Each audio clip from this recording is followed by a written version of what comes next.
This video is inspired by a comment that I got on my last live stream from a viewer who said that New World Aeternum is a scam. So I thought I would spend some time today making this video to address this claim because, let's be honest, AGS hasn't had the best messaging when it comes to this new game. And I also hope to address some of the other common questions that I'm getting asked about New World Aeternum as well. So hello everyone and welcome to another New World Aeternum video. If you guys enjoy New World content, if you enjoy MMORPG content, that's what I do around here. And if you want to stick around, I'm sure there's a sub button somewhere around here. If you find it, let me know. And I have to say that I'm really humbled by the support over these past few days. It's getting to where there really isn't much room to highlight all the new subs here at the start of these videos. And if I missed your comment, welcome in. I'm really happy you're here. I'm also incredibly blown away. Basically, I stated in the last video we were coming up on 20,000 subs, and you guys said, hold my beer, and you pushed the channel well over that mark. In fact, if we were going to just put this into context, while the channel does get subs over time, you can see here kicking off over the last several days just the amount of new people who are around here. So welcome in all to the news. Welcome back for all the returning subscribers. We've got a lot to talk about, and we always end our videos like we've been doing with our message of hope. So I'm so glad so many of you guys are getting something good out of that. And if you're struggling today, and I know just based off of the odds, you are, and you're not alone. And so we're going to talk about that more at the end of this video. Like I said, this video is inspired by a viewer on my last live stream who said that New World Aeternum is a scam. So I thought I'd take time today to really talk about it, because from the perspective of the person making the accusation, I get where they're coming from. They argue that New World Aeternum is a scam because gamers who have not bought the expansion will be kept from playing New World Aeternum until they pony up the money to do so, and this is not true. If you have the base game, New World, you have not purchased the expansion, when New World Aeternum launches, you will have a limited version of the game. And when I say limited, I mean you're just not going to have the expansion style content. Here's where this gets confusing, and this is where I want to try and be as clear as possible. Anybody who purchases New World Aeternum, that is going to be the new quote-unquote base game.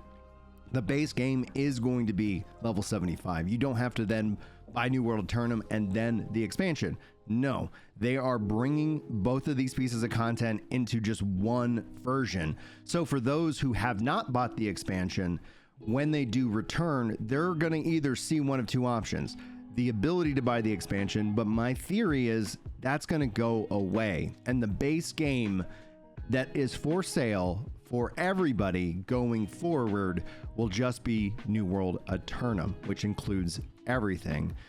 And so for the players who have not yet upgraded, they will still be able to play and check out and benefit from all of that, but they will not have the expansion content. And my fear really is that the only way for them to opt back in is to actually pay a little bit more money. I hope that Amazon gives a countdown if they do decide to pull the expansion as a purchasable item, that they give a countdown, some kind of window, so that players who come in and can upgrade, and then essentially maybe say January 1st, 2025, the Rise of the Angry Earth is no longer for sale for that upgrade, or maybe keep it perpetually up to date. They've sold insane amounts of copies of New World, so there's a lot of players out there who I think will be really interesting to get their perspective.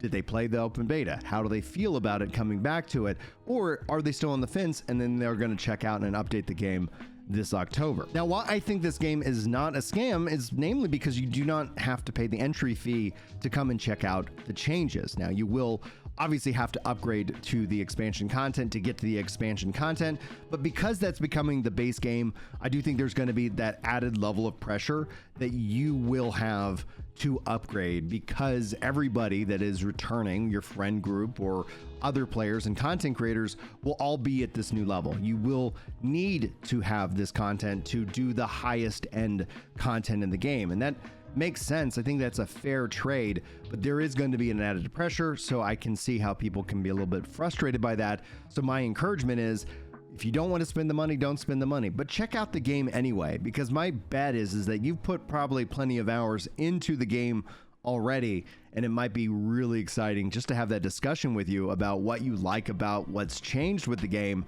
and where you'd like to see the game go next. Now, furthermore, I want to address how this game is monetized, because Seer Prophet asks, will there be a subscription? And I think when it's all said and done, New World has perhaps the best player-focused monetization strategy around. That is, there is no subscription to play this game. It is a buy-to-play MMORPG. That means that everybody's got an entry price in the door, and that means, because no matter what, when you have a game that has player trade, you will have botting, and that's going to be one of the other things that people try to hit New World at. Well, that's true for any game that allows for player trade. So if you want to nerf what makes MMORPG special, that's the only way you can destroy botting. If you take away player trade, I think you take away a huge value to these games that makes them special. But yeah, you will solve some part of the bot problem there. I think, and have argued, that the bot problem is well overblown. Yes, there are bots. Yes, they get kicked, but every bot has to spend some money to get back in the game. And I think that's a better model than a free-to-play model that we've seen other MMOs kind of bring in. The other side, the one thing that I do find frustration in New World's business model is the FOMO-driven business model of the Season Pass. And FOMO, for those of you who don't know, is the fear of missing out. That's what it represents, is that the Battle Pass expires. Now, you don't have to buy the Battle Pass. You actually get it for free. You are only going to buy the additional premium tier, and it expires every season. For me, as a parent, a father, anytime games pressure me with some kind of timer to play them, I just opt out of that content. So that's what I do. When it comes to the Battle Pass, it's just a passive free tier that I don't even think about, because I don't have that energy to try and commit to making sure I cap it out.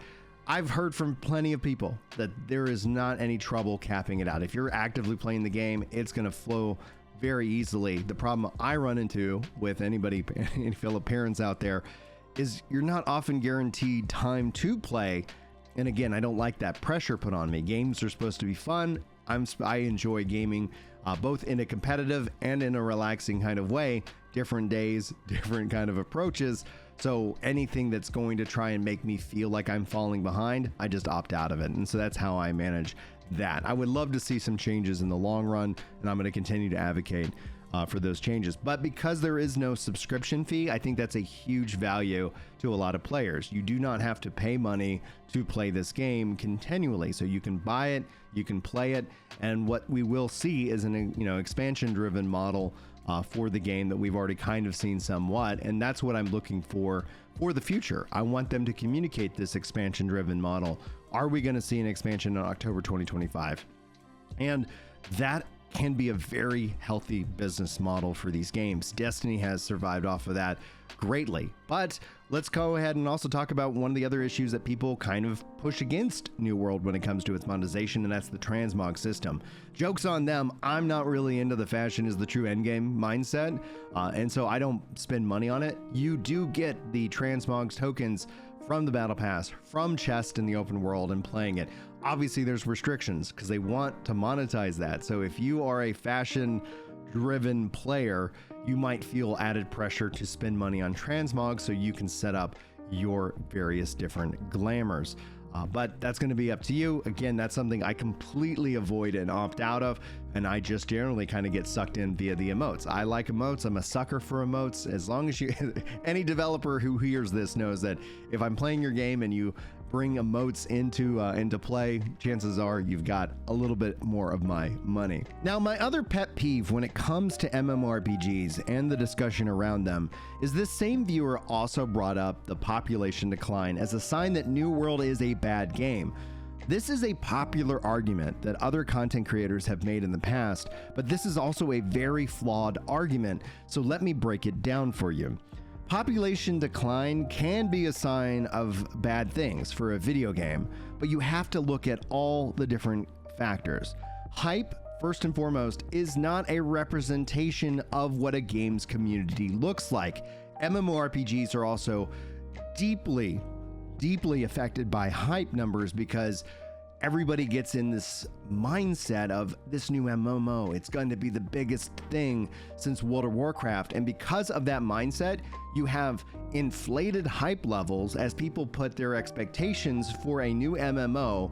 And yes, not every MMO is going to live up to set expectations. Plus, players overconsume MMORPGs like nothing else. So the launch times of MMOs and their expansions can always be quite exciting because of the hype that is around them.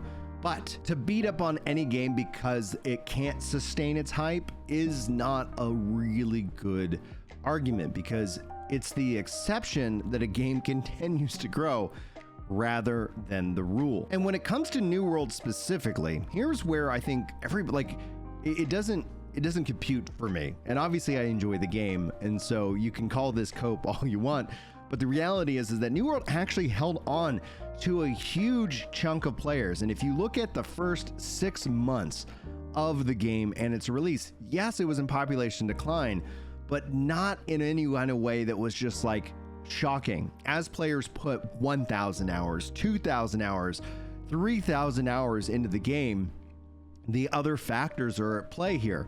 Burnout, other games come out, a lack of content. That is always going to be something that has players take breaks from games, especially in 2024. That's why you see the numbers going so low.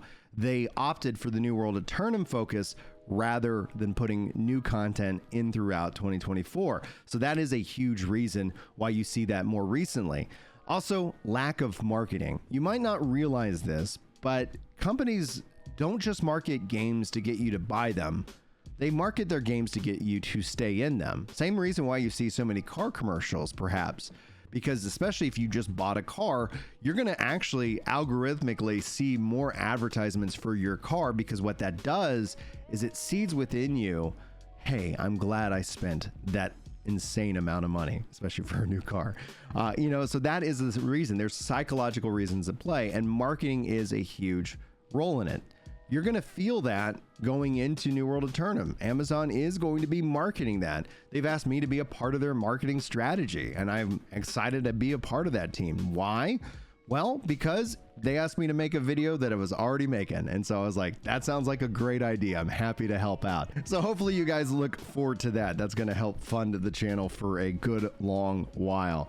Now, the other mistake that content creators make about all this is that just because other studios have given up on games, that in no way means that AGS will do the same. It's a false equivalency. Now, if AGS does ever give up on New World past the, before the 10-year commitment that they made when the game launched, then I'm right there with you, because they've gone back against their word. But if they stick with the plan, I'm going to be more of a supporter of the game, because they are going to do the thing that they say they're going to do. And then any other game that comes out, even if it isn't a huge success right out the gate, if the game is fun and it draws people into the game for thousands of hours, especially right out the gate, there's something special there. You don't put that much time into one of these games if it isn't a good time. And that's where I usually kind of push back on all of that messaging that's happening on the internet. New World Aeternum will have a decent launch based off of just the 30,000 concurrent in the beta. And let's say this, concurrent players aren't the true population number. It's actually much higher. That's just who's actively playing right now. For example, I'm not playing New World right now because I'm filming a video. That does not mean that I'm not a New World player. So I'm not added to the concurrent, but I am still an active player. And that's why you shift to a monthly active users model.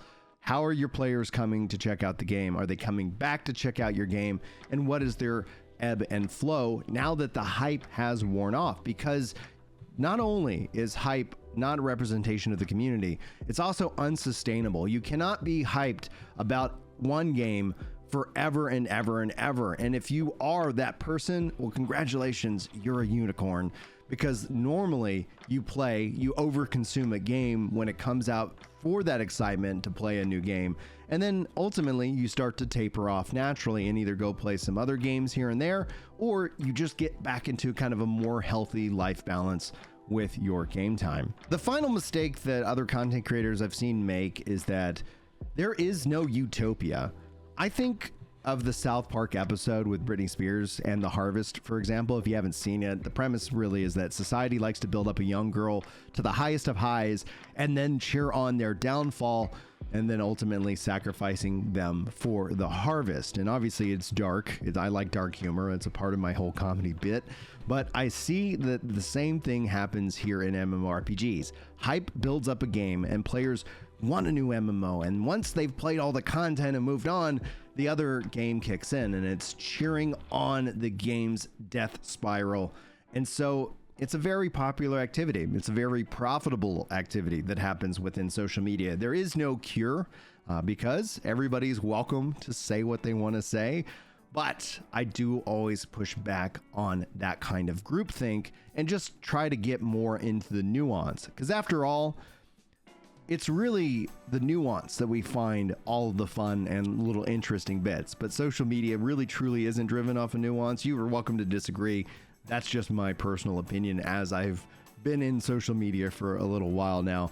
And yeah, that's what you're going to find here. That's what I'm going to keep giving you guys as well. And hopefully you all enjoy. Now, let's jump into our message of hope. Why hope? Why the word hope as well? I think that's what I want to talk to you guys today. This is what's been on my heart a little bit. And I'm going to give you guys two different stories about me and my history that really kind of hopefully highlights this fact. But if you're struggling, note that you're not alone. And if you need somebody to reach out to and you don't feel like doing it in a public comment on a video, DMs are open, and you don't need to apologize for DMing me. Just note that, you know, with the kids and everything like that, I might not get right back to you. So just, you know, give me a little bit of grace when it comes to timing and communications. Anyhow, that being said, when I was in middle school, this is, I have the scars to this day. A bunch of boys, I was picked on. People hated me because I was Catholic. They hated me because I was ginger. They hated me because I was overweight.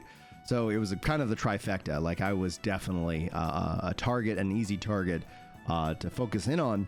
And one day they decided, let's break some glass bottles and we're going to push Brian into it. And they did.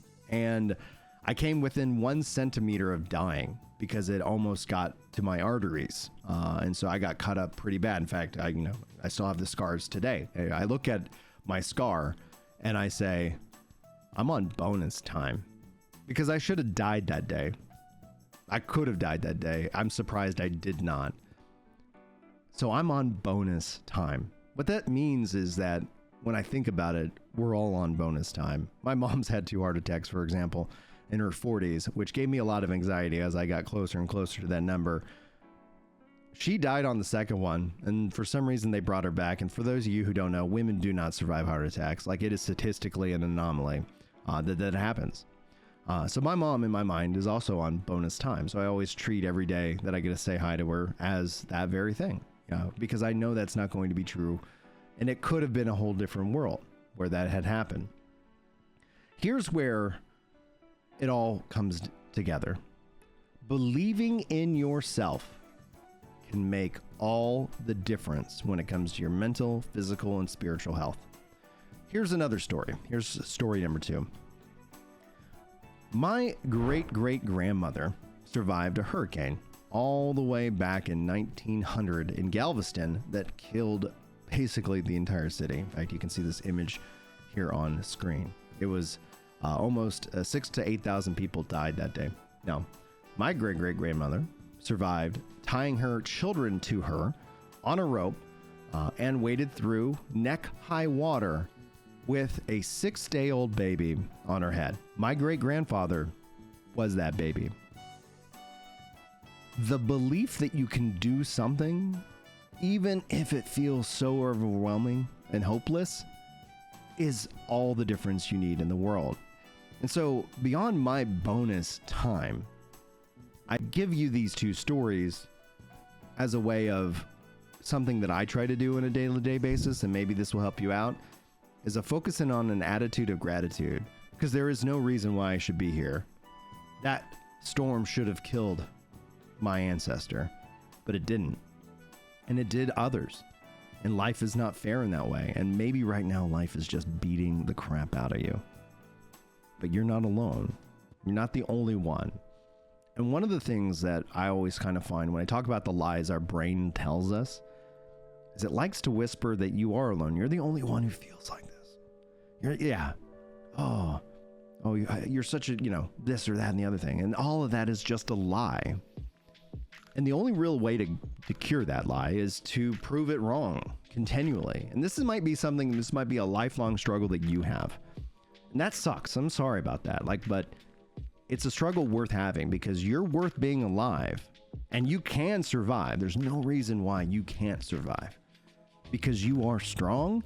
The problem always comes down to, in my perspective, is that it comes down to that belief that you can. So I'm going to bring up one final story as a bonus story for you guys. It's the little engine that could. I think I can. I think I can. I think I can. That is the message of that story. That's the message that I read to my kids. And it's the message that can mean the entire difference in your day, in your mental health, in your physical health, in your spiritual health. If you guys need anything, it is never a weakness to ask for help. It is never a sign that you're not a man enough or, a woman enough to sit here and say, I'm not okay. So say those words, get the help, do the work. Because if you're not okay right now, that does not mean that tomorrow will be the same or the future will be the same. In fact, that's the other lie that whispers in your ear all the time, is that this is how I'm always going to feel. And as somebody who struggled with some of these things, these thoughts, dark thoughts, let's be honest, that is not how you're always going to feel.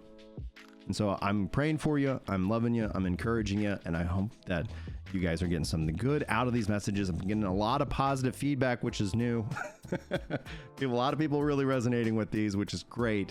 And I'm just glad that you're here. Anyway, guys, I appreciate your time. I appreciate if you hung out all the way through the message of hope. And hopefully I will see you guys in the next video. But until then, take care.